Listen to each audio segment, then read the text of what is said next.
Hello everybody, James here. So, I gave a tribute video a couple of days ago to Sabu, who passed away on May the 11th, I think, if memory serves me correctly. But this video is more about his last match, and more how, in retrospect, it was an absolute disgrace that he was even allowed in the ring, quite frankly. So, the match quality itself wasn't the problem. I mean, at the beginning, actually, Sabu was moving pretty well, and then, obviously by the end it devolved into just crap, really, at the end, because it just seemed that nobody knew what they were doing, and they just sort of just got through it, really, by the end, especially after Sabu took a couple of really horrible bumps, at least one of which was, I guess, unplanned, because he hadn't strung the barbed wire up properly, and Sabu just went straight through it.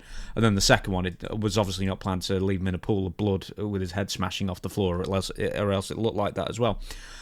The real controversy here is that he was allowed to wrestle in the first place. Now, there's going to be things mentioned about things he was given to take, to get him to the ring and everything. We'll get to all that. But let me give you some quotes here.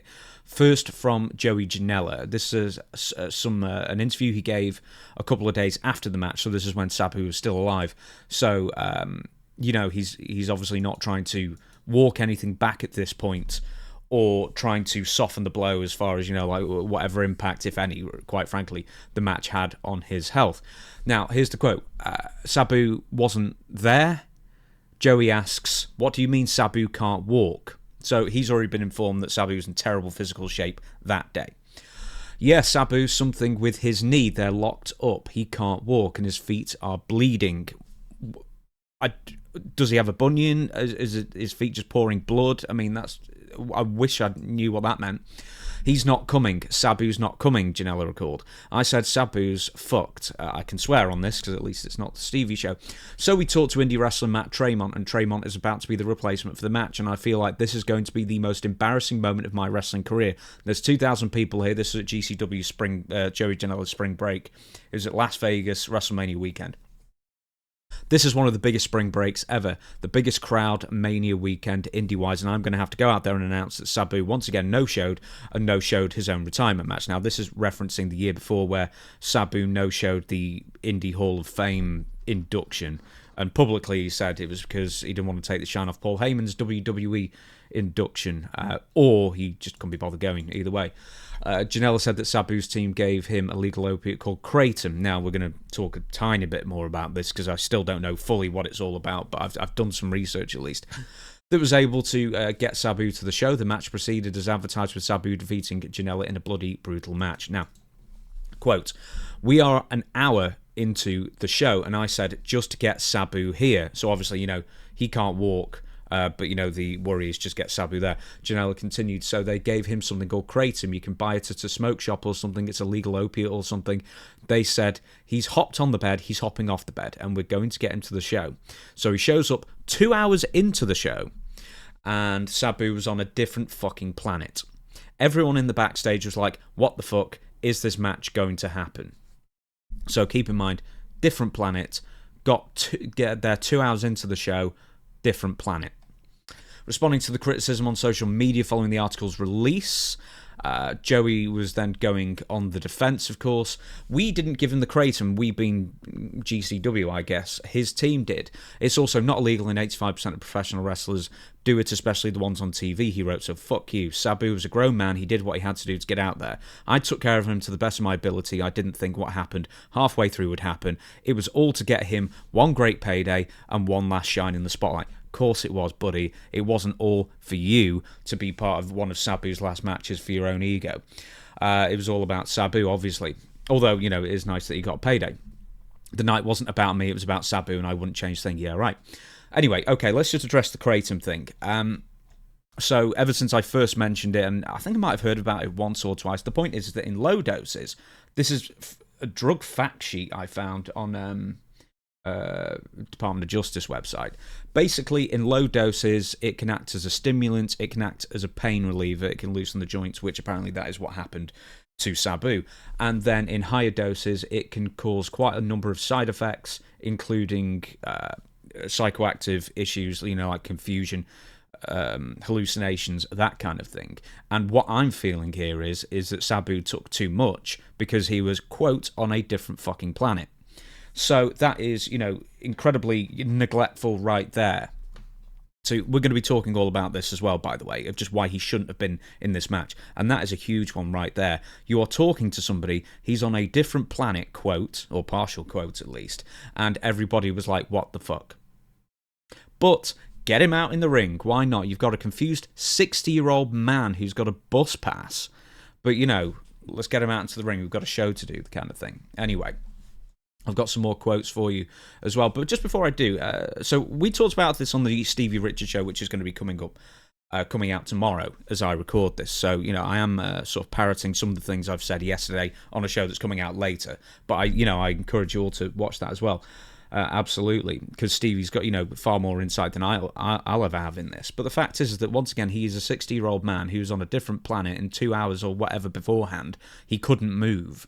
So at some point, you've got to just accept that you've done your money there, the deposit's down the drain, Sabu isn't turning up. Or, at the very least, if you just have to get him to the arena, just bring him out at the end and just induct him, give him the plaque, and get rid of him, and then go with Matt Tremont or whatever, who was the potential stand-in. And then if anyone wants a refund on the money, give it to them. Don't endanger somebody's life by not forcing, but encouraging them to wrestle. We'll get to more of that in a minute. But it reminds me of, I didn't say this on the Stevie show, Jake the Snake Roberts, when he was obviously steaming drunk on that Heroes of Wrestling pay-per-view and whatever else he was on. He couldn't cut a promo. I mean, that was an astonishing interview that he did. If you got 21, well, I've got 22, etc. But whose idea was it to push him out there? Because Jake was obviously not in a fit state of mind to make that decision. It was clearly the promoter. It was clearly it was nothing to do with the people he was going to wrestle, I guess, because they had to mix up the match live to make it a tag match to keep Jake out of the ring. But quite frankly, even that is too much. It's like, at some point, you have to have some sort of, morals, ethics, some professional ethics to stop people from potentially hurting themselves. And this is another example of that. Anyway, Brett Lauderdale, who's the GCW owner, said, any suggestion that I or GCW or Joey Janela forced him being Sabu, to do this match, supplied him with substances, or somehow caused his death is irresponsible, disingenuous, hurtful, and false. It's upsetting and discouraging to see people so eager to cast judgment without knowledge of the facts, and then he claims that he's pulled people in a public manner from shows. Who are all these people you're constantly hiring that you have to pull from shows constantly because they can't turn up to perform and do their job? But here's the thing, it's like, okay, maybe some people are saying that. I don't think the match contributed to the death of Sabu, or Terry Brunk, let's use his real name for that one, or that they forced Kratom down him. That was Sabu's own decision, of course, or whoever his team was, who Joey is apparently claiming, gave him this, whether it's an opiate or a psychoactive drug or whatever it is. Apparently, it's also a drug that some addicts use, and Sabu has said, even in his own book, like, look, I'm a drug addict. I was a drug addict for many years.